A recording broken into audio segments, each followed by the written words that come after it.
Jesus explains, true and false prophets. Let me instruct you how to discern them. March 12, 1957, message 6782, from Jesus through Bertha Dudde, spoken by Pascal.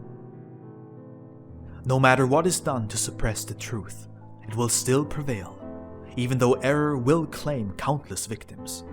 But anyone who is earnestly willing to attain the truth will surely recognize error for what it is, and it will no longer be a danger to him.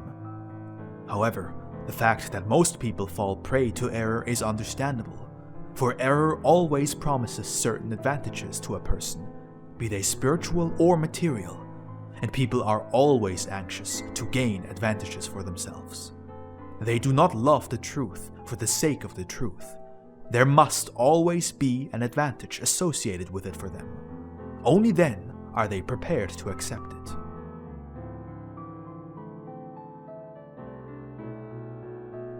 But the pure truth reveals everything clearly and openly, but can also be disadvantageous for people if the world, their earthly well-being, still means too much to them.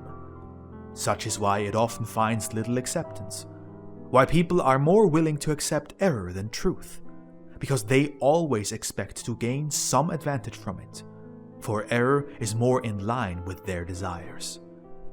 It is also why the people do not want to know or hear anything about the destruction of the earth, about the passing away of all life and all creation on earth.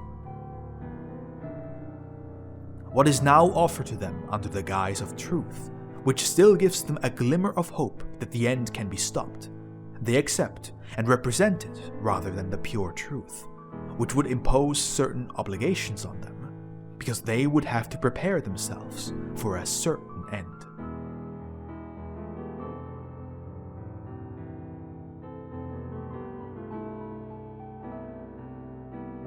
There will always be prophets who announce the end on behalf of God, and also those who speak on behalf of his adversary, who, as false prophets, seek to invalidate those announcements that make promises to people, but do not point them towards the certain end, instead trying to present it as something that can be averted. And again, these prophets will find more resonance, because people do not want the end to come, so they prefer to accept the teachings that promise them an advantage.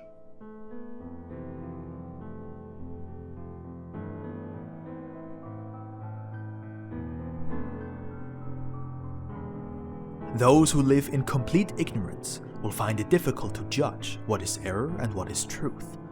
But those who have already been initiated into spiritual knowledge need only use this as a touchstone for truth and error. What a teaching aims to achieve, what it pursues.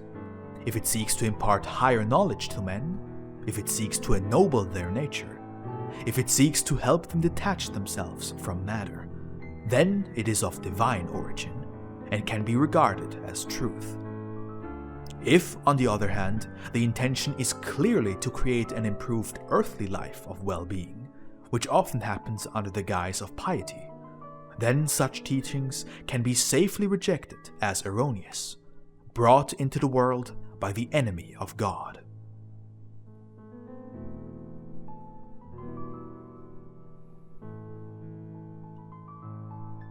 But in the end times, many false prophets will come forward on his behalf, for neither the adversary nor his followers want to believe that the end is coming, and so even those who expect the end will be deceived by him again. He will plunge them into confusion. He will counter the announcements of true prophets with the statements of false prophets. For in the end times, the darkness will become ever denser, and whoever has a light should guard it, lest it be extinguished. For he can do so if his love of truth is strong, if he only accepts God and his word.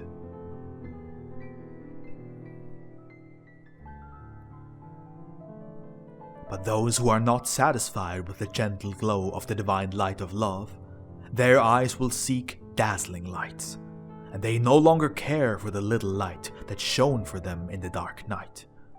That is when it may easily be extinguished by the adversary of God.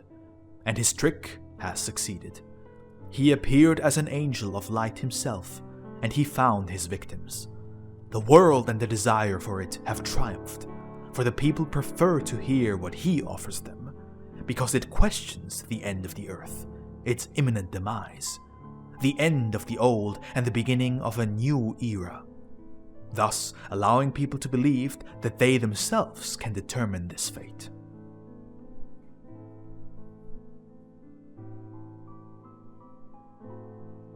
They see this advantage, and this is where Satan's work can be recognized. That he makes people believe they can delay or avert the fulfillment of God's plan of salvation.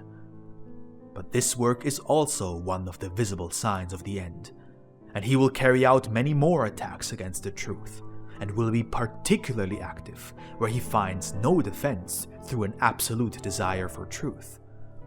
For there, the lie will not be recognized. There, he will have an easy job of it. But he will not be able to deceive those who work for God and on his behalf, for they are enlightened by his Spirit and will always be able to distinguish truth from error. Amen.